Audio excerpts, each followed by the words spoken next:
Probably this is the third good morning. So let me begin with today's message with some demonstration.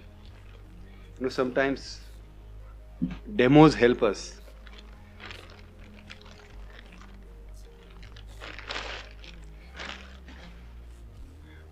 This is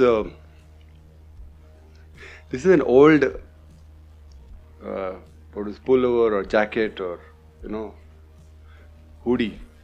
Yes. Millennials call it hoodie. So this is quite, if you see, it's all torn, and I have a fascination for old clothes. I keep them, and it was there in the corner of my house. It is, if Nesa finds this, he says, don't want to touch it because there's a lot of bacteria and germs. Also, probably fungus or I don't know. A lot of things are there. It's very dirty. What if I notice it is also probably stinking? What if I wear this? How will you feel? Maybe you don't need to meet me after the service, but I'll still wear this because it's part of my message.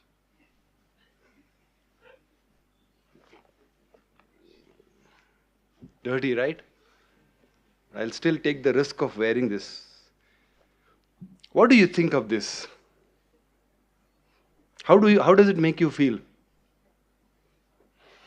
I also can smell it actually,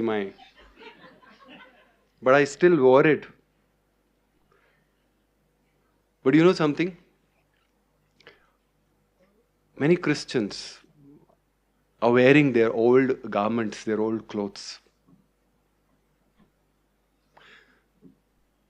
And it affects others. It affects them also.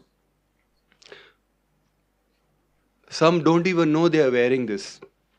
I hope you are not one of them. Many bring harm to themselves, their families, the church, the society at large by being a poor testimony and a poor witness and a bad testimony because they're actually wearing this. No, I'm not going to wear this and preach, okay? So, now, I didn't know it was Friendship Day, and I don't have a message like Joe's on friendship. But I want to remind us that Jesus has died for us as a friend. And He has cleansed us. If you took a bath, or probably you fell in some gutter and you came out and your clothes are all dirty, we'll go home and you'll take bath as normal people. Will you go and wear those same old clothes? Like this you will want for. What will you wear? New clothes. I also have some new clothes also. And that is a great experience to wear. Now, I bought this in the US and wore it once, then we washed it in the washing machine. US detergent. Very nice. The perfume is nice, very good. And let me wear this. Little drama today, but this drama will all help us actually. Right? Am I wearing it? Yes. Now this is a good feeling, right? It's a very good feeling. It's a nice, clothes. It smells nice. It's good. We all Christians actually have to be wearing new clothes. Clothes that smell well, we enjoy.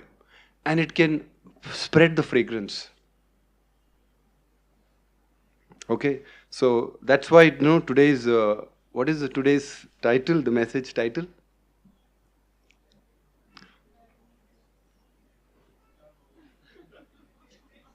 This is a part of the drama. Where is it?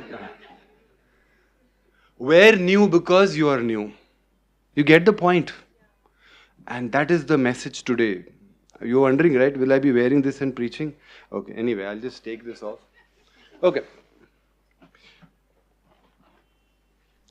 Now, if you remember, we are doing the series. Which book of the Bible? I know I am preaching after a long time, so you would have forgotten. Anybody remembers last message?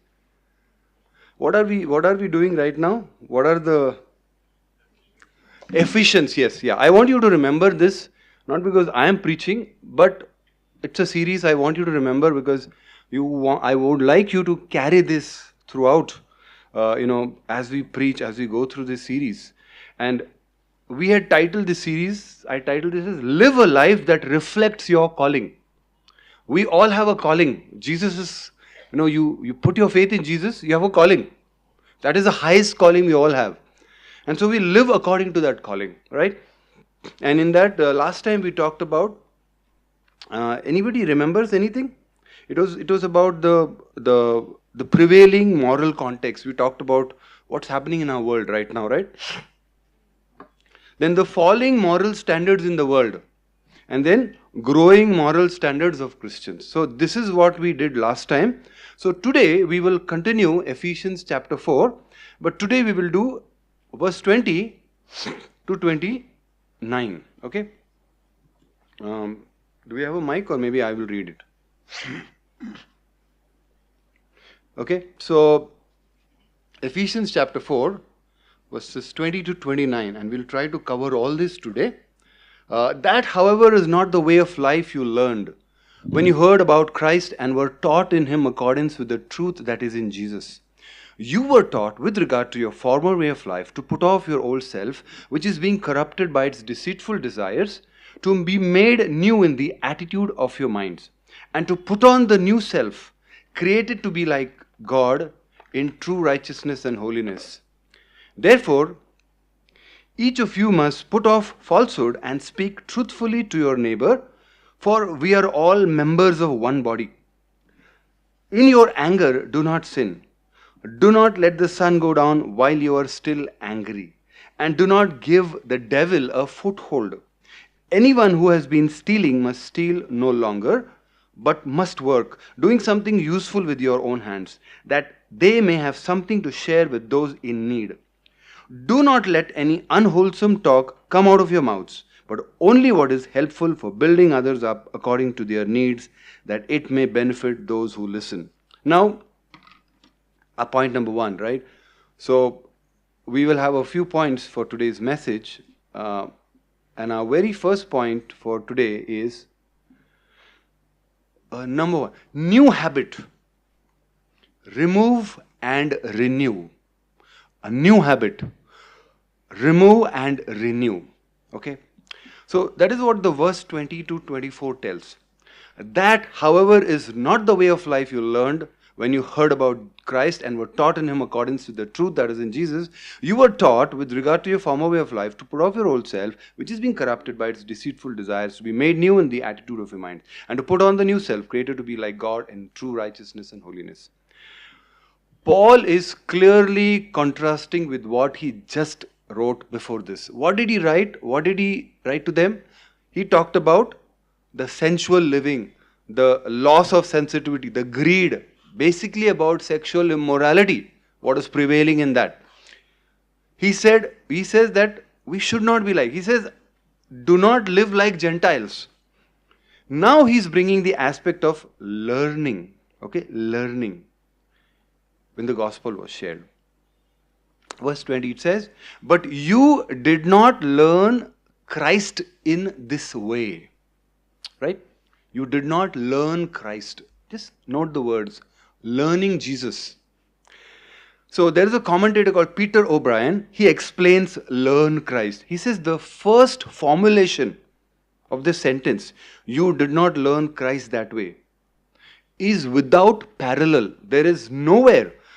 The phrase to learn a person appears nowhere else in the Greek Bible. And to date, it has not been traced in any pre-biblical Greek document. Learning Christ, okay? So here in Ephesians, Christ Himself is the content of the teaching which the readers learned. Just as He is the subject of the apostolic preaching and teaching, right? So He is the one whom the hearers learn and receive. This formulation signifies that when the readers accepted Christ as Lord, they not only welcomed Him into their lives, but they also received a traditional instruction about him. Let me explain this with an analogy. Just think about it. Late Mother Teresa. If you were to go, you didn't know Mother Teresa. If you go and meet her, shake hands with her, talk, and be with her for a day, will you learn something? She doesn't tell you anything. Will you learn? What do you learn? Her compassion, her love for the poor, her kindness, right? Just imagine if you were introduced to Bruce Lee. Anybody knows Bruce Lee? Have you heard? When we were young, when I was school, I think he was alive probably. Or you meet Arnold Schwarzenegger. Have you seen? If you just be with them, what will you learn? You learn maybe muscles or fighting or,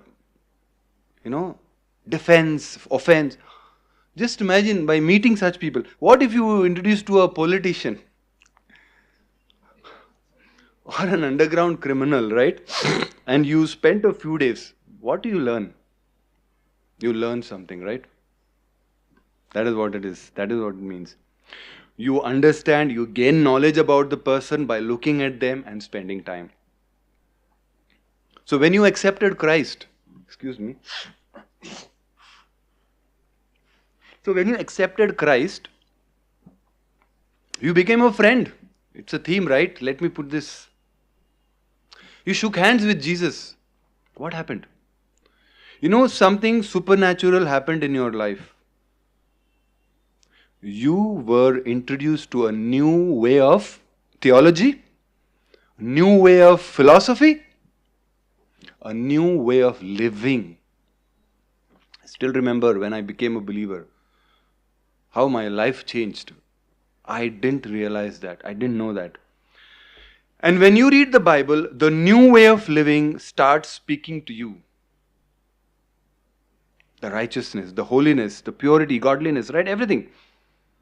So let's remember that becoming a Christian is not gaining knowledge about heaven, not inductive Bible study or expository preaching. It's not doctrines. Primarily, it is a transformation in your life. Without transformation, it's a fake Christianity. Trust me. Then he says a former way of life. So there was clearly a teaching on godly living, and Paul is now explicit. That means he also taught them about a new way of living. And what was that new way of living? They were taught with regard to their former way of life that they have to put off this. Actually, they have to put off this, right? The old self. What is happening to the old? It is being corrupted by deceitful desires. So there are two truths we must understand here, okay? I want you to pay attention. One is positional, and the other is practicing that position. There are two doctrines here, Anybody knows what doctrines are here? They are there in our church doctrine, the faith, our faith position, statement of faith. Our position is that we are clean, we are saved. We are clean. That is, what is that doctrine? Justification, please remember. And the second is that we practice that position. Now we are in that position, we practice that position. What is that? Sanctification, right? Very important doctrines for every Christian, okay? You must know, even your children should know.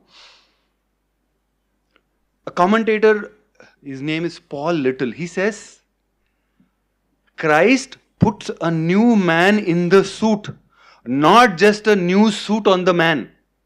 Right? And let me repeat. Christ puts a new suit in the new man in the suit, not just a new suit on the man. Right? When we were believers, we were dirty in body, right? Filthy, stinking.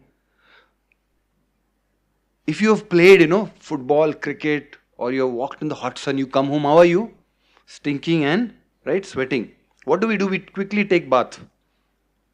And we wear fresh new clothes. So, this was exactly what Jesus has done to our lives. He has cleansed us, right?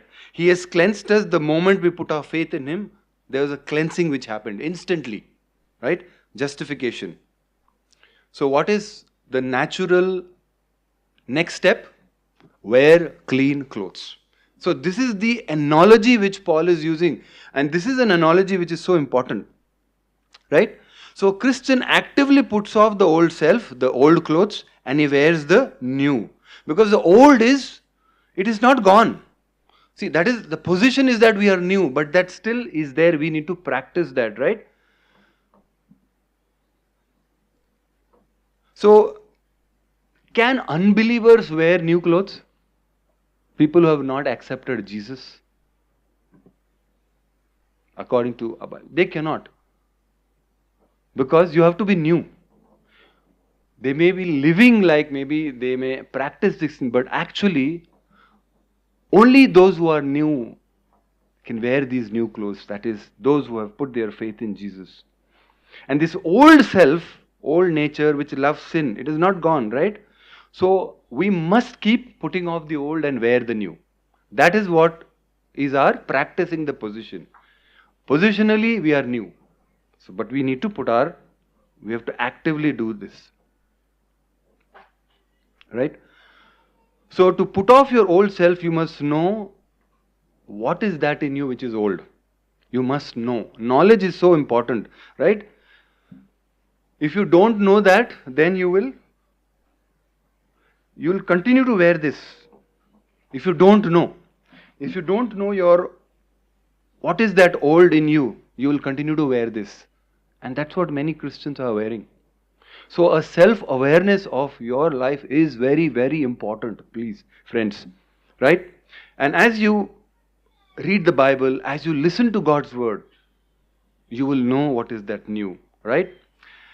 And that's what Paul says. So you take off your old and you wear the new, right? And a very important word he uses. And I want you to see that word.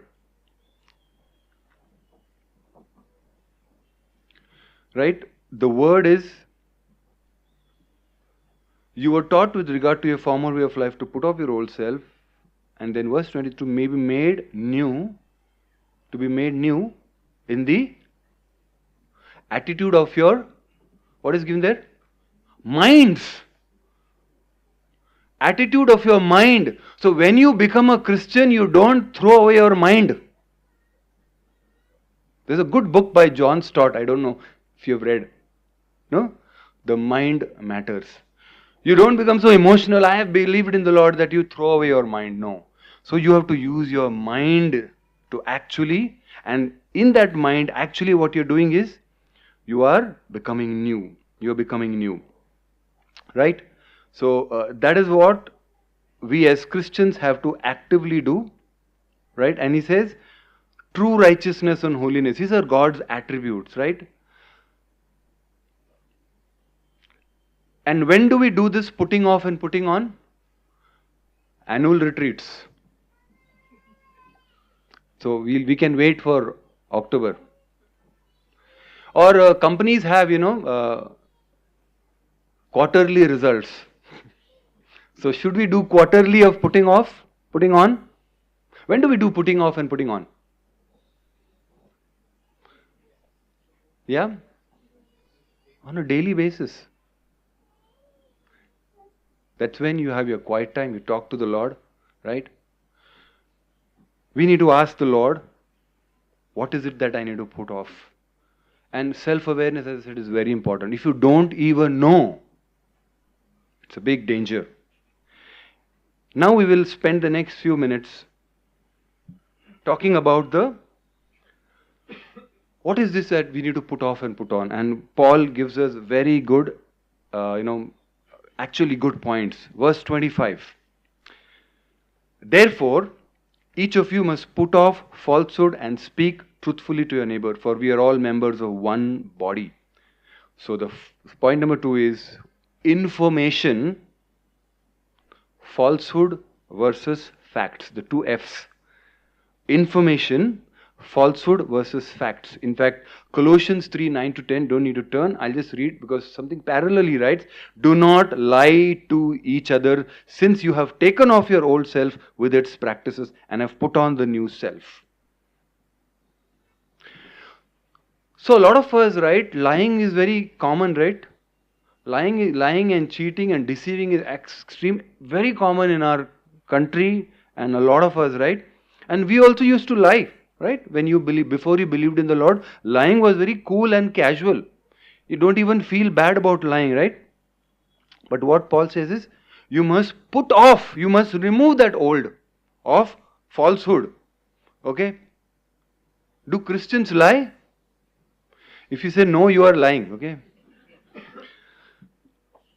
Do we have weaknesses of lying? Do we have a weakness of lying? That's the old clothes. The black, the dirty clothes, stinking, okay? And you must put off. And what do you put on? You put on truth, facts, right? Falsehood you throw and you put on truth. And he's talking in the context of a church. He's saying you should speak truthfully to each other. Why? Because we are members of one body. That means we at GTC. We should not be lying to each other.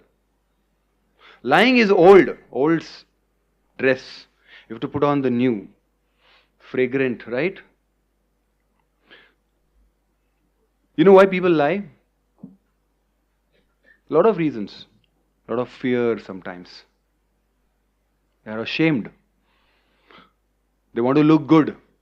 They want to deceive. And falsehood doesn't just mean lying with words. Falsehood can mean deceitful living, showing something that you are not. And in the church context, what is it that we can show off?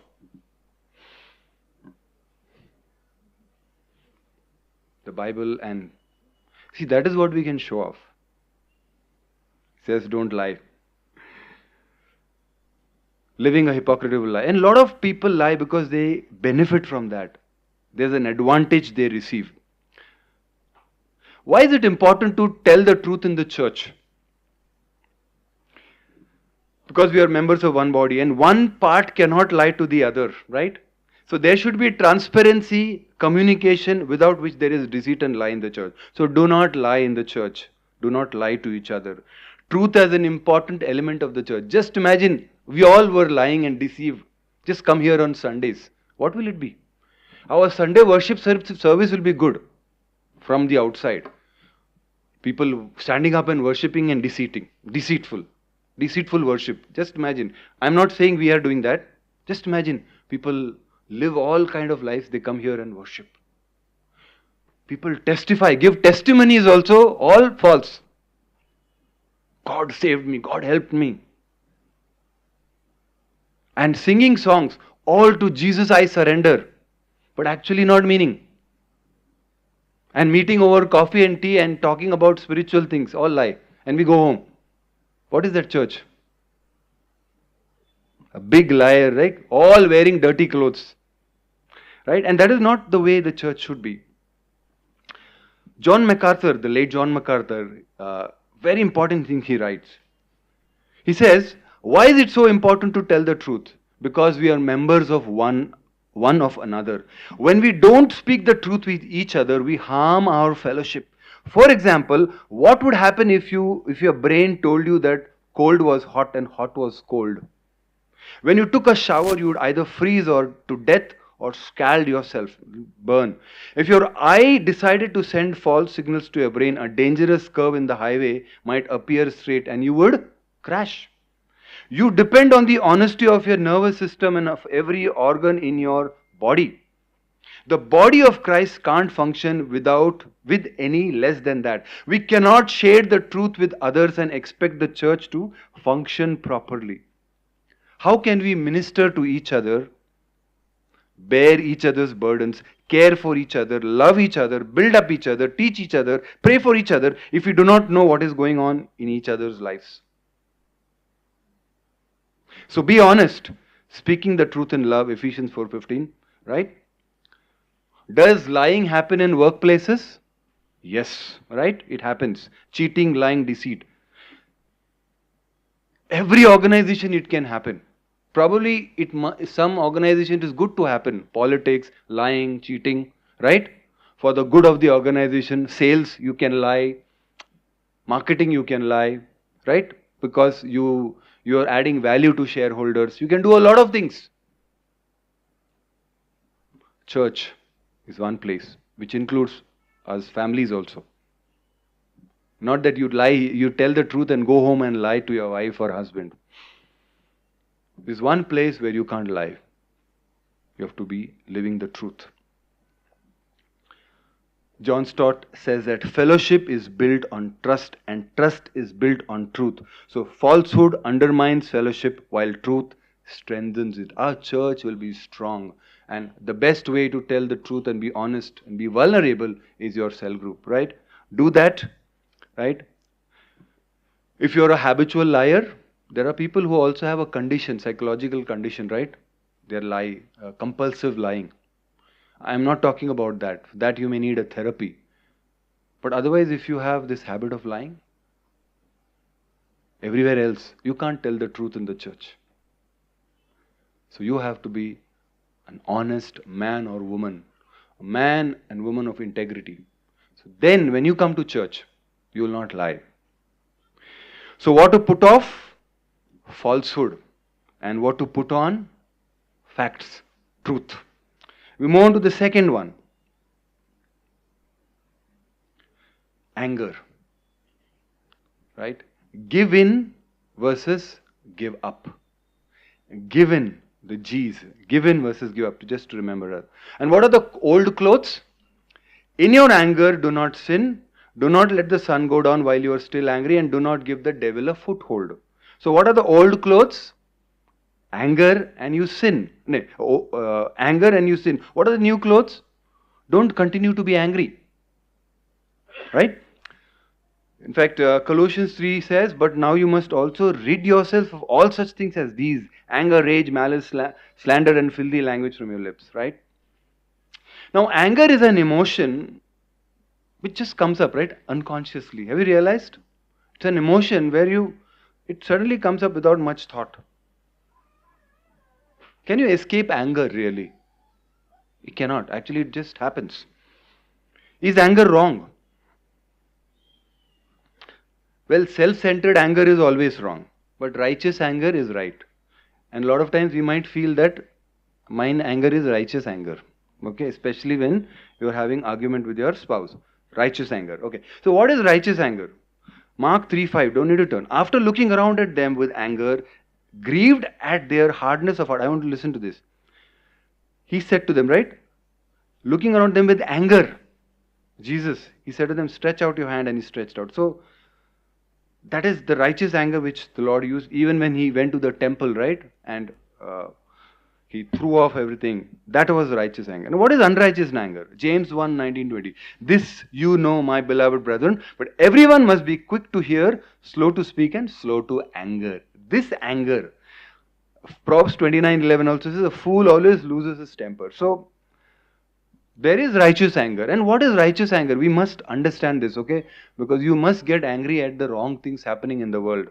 John Phillips says, be angry, or in your anger do not sin, is a positive command. There is nothing wrong with being angry for a righteous cause. Anger can be wholesome. A person who cannot get angry at the seduction of an innocent girl, at the corrupting of a child, at those who practice and propagate perversion and pornography, must either be spineless or wholly without moral conviction. Which means you must be angry at the dirty things or the wrong things happening in the world. Be angry. Right? So there is a place for righteous anger. But most of us get angry for selfish reasons, right? It's self-centeredness. A lot of times our anger.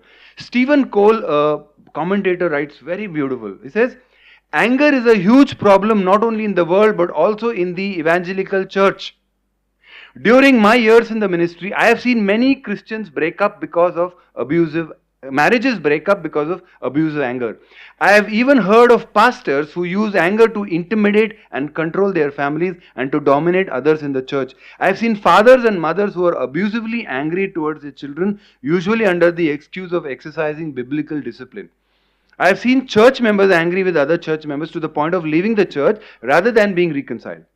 Almost always, those who are angry deny it. I once had an elder at my church in California whose face was red.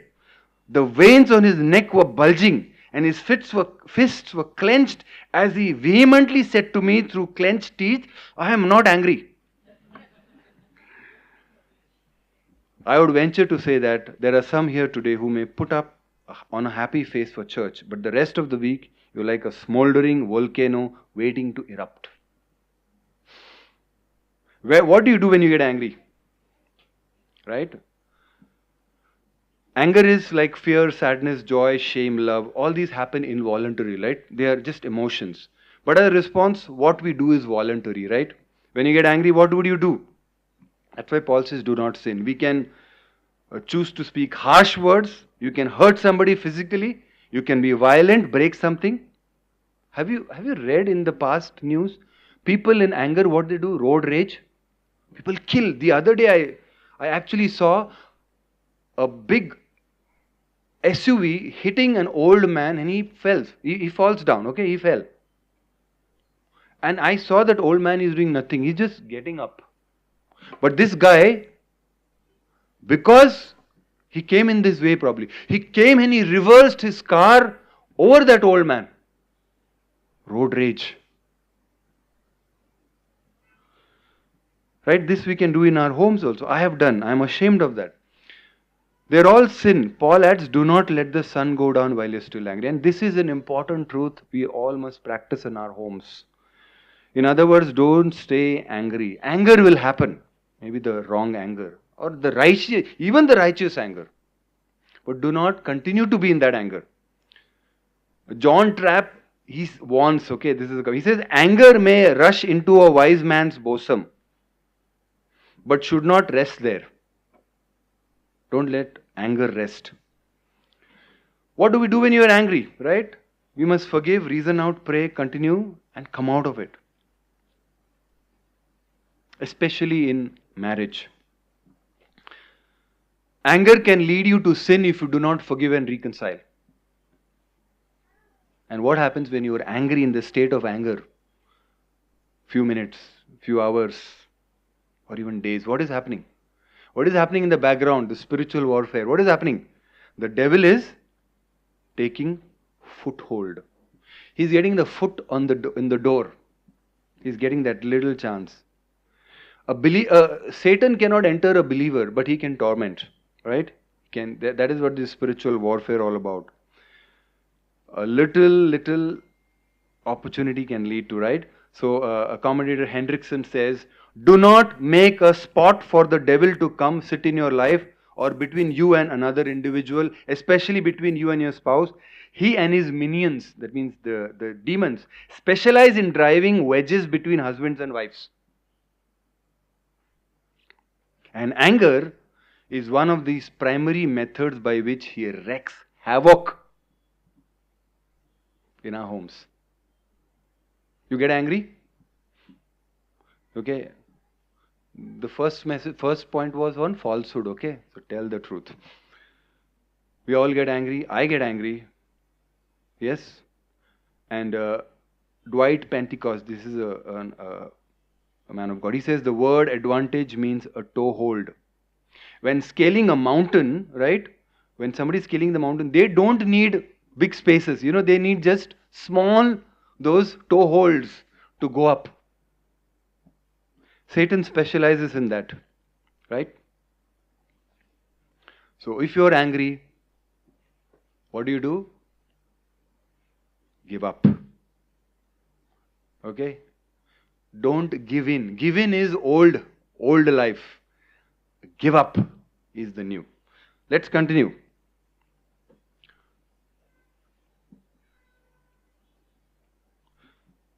The next point number 4.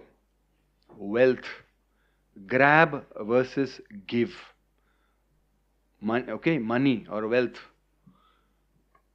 Grab versus give. What are the old clothes? What is he talking about? Anyone who has been, verse 28, anyone who has been stealing must steal no longer, but must work, doing something useful with their own hands, that they may have something to share with those in need. So what are the old clothes? Stealing. What are the new clothes? Service to others and give, generosity, okay? So looks like this church had members who stole in the past, probably. right? They were not such a civilized society, not police and organized, like us. So there would have been those petty thieves.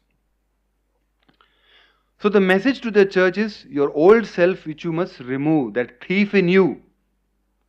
And it has to be replaced with the new garment, which is you work, you earn, and you be generous. Give to others those in need. Now, how do we apply this to our lives? I'm sure there is no professional thief here, no? Your past profession? Nobody.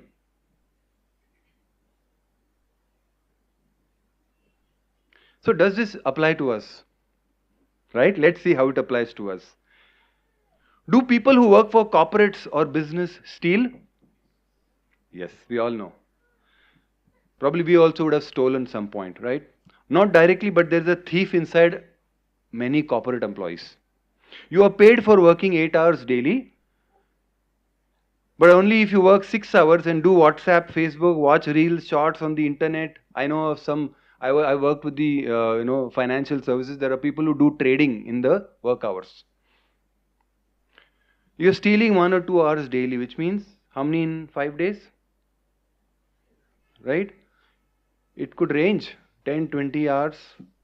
And some people who just bored with their work and don't have much work, right? Can much more. Our salary, which we get, tax is deducted. You don't have a choice. But a lot of things which you may actually earn, like for example, mutual funds, capital gains, stocks, we are all supposed to pay capital gains. And these days, actually, the government, everything is transparent. So no, but there are people who can evade taxes. That is also stealing, right? Picking up office stuff regularly and bringing home for personal use. That also is stealing. Right? So we may not be actively stealing, but it's a form of stealing. And what is that? That is the old clothes, dirty clothes. Right? What about businessmen and people like me who are solopreneurs or who are, self-employed? Can we cheat? Yes. I can cheat in my YouTube videos or Instagram which I post, or my financial planning. Overpricing poor quality products, advertising with wrong information, and getting money out of it. It's cheating. It's stealing. And there's a very important thing. Israel stole from God. And what did God say? What did the Lord say? This is Haggai. Right? Says, will a mere mortal rob God? Yet you rob me. But you ask, how are you robbing? In tithes and offerings. Right? But what does a new self do? And this is very important. I want you to think about it. Old way of living is stealing is all this. What is the new way? Stealing has to do with what? What is the central object? It's money, wealth. It's all got to do with wealth, money. So stealing has got to do with money. That's why I said grab. And the opposite of stealing is service. Give. How can we change the way we think about money and give? Through our service, the work that we do. We have to change. This is the new clothes we have to wear. Right? He says, but must work, do something useful with their own hands that they may have something to share with those in need. So while we worked for money, only money, bonuses, and how much salary I'm going to get, that is the old way. Now the new way is service. How can I serve? Right? We need to think how my service will impact others' lives in my office, in my company, or outside my company. Right? How will my working affect? And how I can be generous with my money, right? See, remember one thing. Money is the byproduct of the service we give. Remember that. But what has happened is everything is changed, right? There are two sets of people, Christians, who are working. One is those who are only focused on career growth, salary hike, bonus. That's what they think. They change jobs for that. There are others who are focused on serving people, getting better at customer service, improving products, improving services. It's not wrong to expect money, and I want you to pay attention to this. It is not how much will you give me, then only I will serve you. It is how much service you need, I will serve you. Give something according to my service. You get the point? See, that is the way we need to think as new Christians. We have to change the old ways. Which category are you? Those who are only chasing bonuses, titles, will sometimes or often steal. You will end up stealing. But those who are chasing service, customer service, and working as unto the Lord will end up giving. You will give more than what you are paid. Stephen Cole, again, the commentator says, the thief doesn't want to work, so he steals instead. I have seen people who work so hard at stealing that if they had worked that hard at a real job, they would be okay. But working would take weeks or months to get what you can steal in a few minutes. So thieves are often lazy. Are you lazy?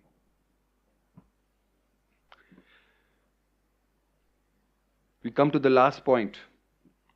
Okay, we have a few minutes probably. Speech, break versus build. Words or speech, break versus build. Verse 29, do not let any unwholesome talk come out of your mouths, but only what is helpful for building others up according to their needs, that it may benefit those who listen. So what are the old clothes? Unwholesome talk. And what are the new clothes? Words that will build up others. Right? That's why break versus build. Right? Paul moves now from deeds to speech. What is unwholesome talk? What is unwholesome? He says unwholesome. You heard about wholesome meal? Right? Wholesome meal is having all the carbohydrates, fat and protein, vitamins, nutrients, right? What is unwholesome? Junk food, deep fried sugar. What is unwholesome talk? It refers to speech that is harmful, corrupting, not beneficial to others. It encompasses a range of negative communication styles including slander, gossip, foul language, lies, and anything that degrades or tears others down. Essentially, it's language that doesn't build up or bring grace, but rather has a destructive or decaying effect. And the original Greek word means rotten or corrupt. Rotten eggs, how they smell? Rotten eggs. That is unwholesome talk. And why do people do unwholesome talk? They are hurt, they are jealous, envy, anger. They want to impress others about others, right? They want to be bitter. They want to go ahead before others in job or ministry. And they will talk unwholesome. And how does it affect the victim? They are in turn hurt, angry, frustrated, bitter or bear up. Just imagine this happening in the church. No? It doesn't benefit the church. And a lot of times, those who are immature would do it. It's an old garment, old clothes, dirty clothes, right? It needs to be taken off. And what is this new garment? Put on speech that builds others. It builds others when you talk kindly, encouraging, right? Appreciate, talk kind words. Encouraging words. Somebody is down. Array, why did you do that? That is not encourage. That is not wholesome. You can do it. Don't worry. Encourages, builds, strengthens, motivates and inspires. And when this happens in a church, what happens? Church becomes strong. Just the way in your home, if it happens, your home becomes a strong place. And the goal of our speech should always be build others, right? Even if you want to criticize, please constructively do it.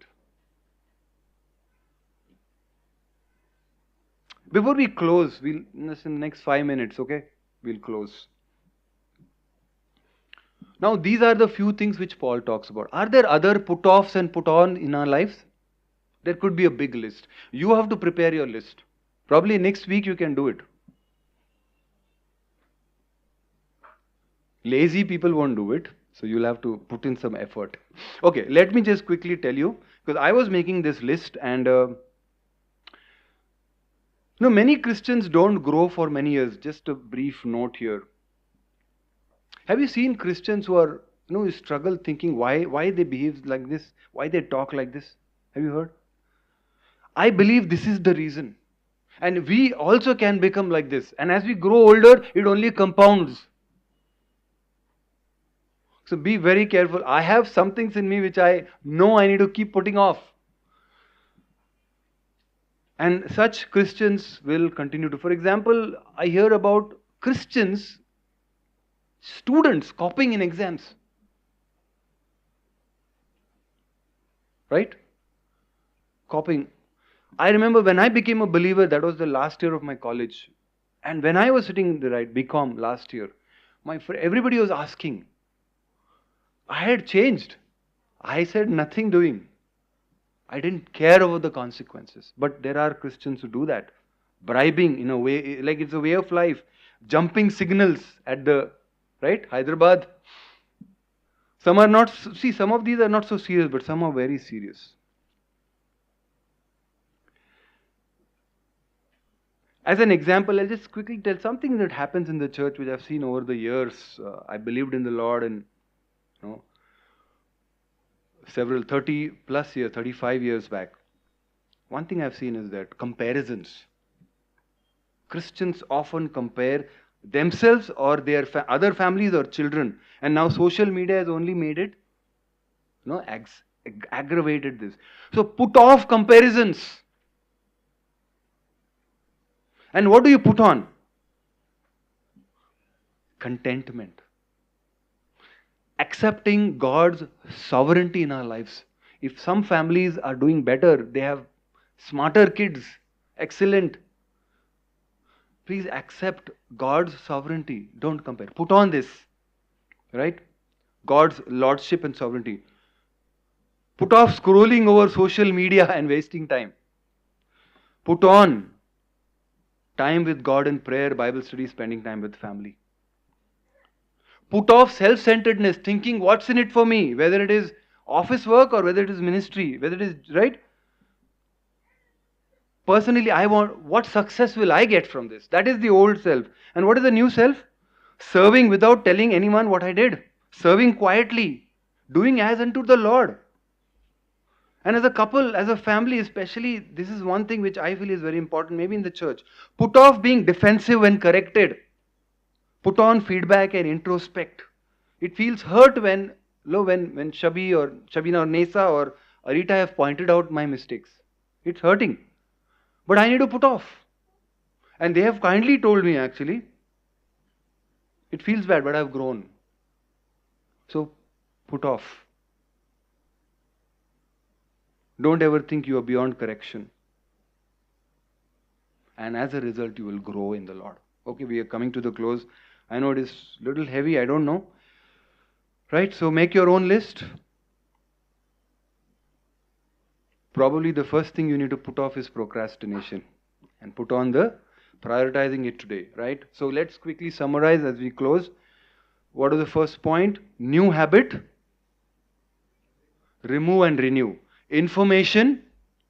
Falsehood versus factual. Anger. Give in versus give up. Wealth. Grab versus give. Speech. Break versus build. And what is the title? Wear new, because you are new. So let's pray.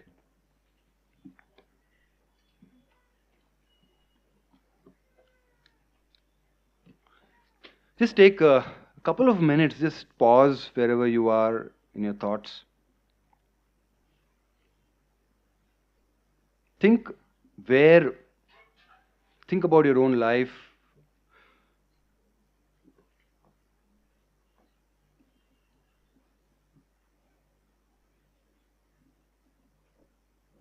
Don't think this message was for somebody else.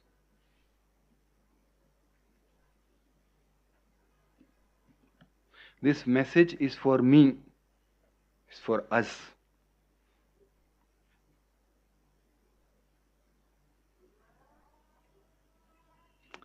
Right? So ask yourself today, what is that one thing that you can put off?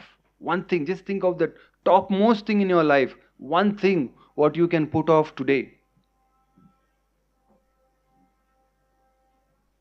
And instead, what is that new you can put on? Remember your position in Jesus Christ. You are clean and you need to wear the new.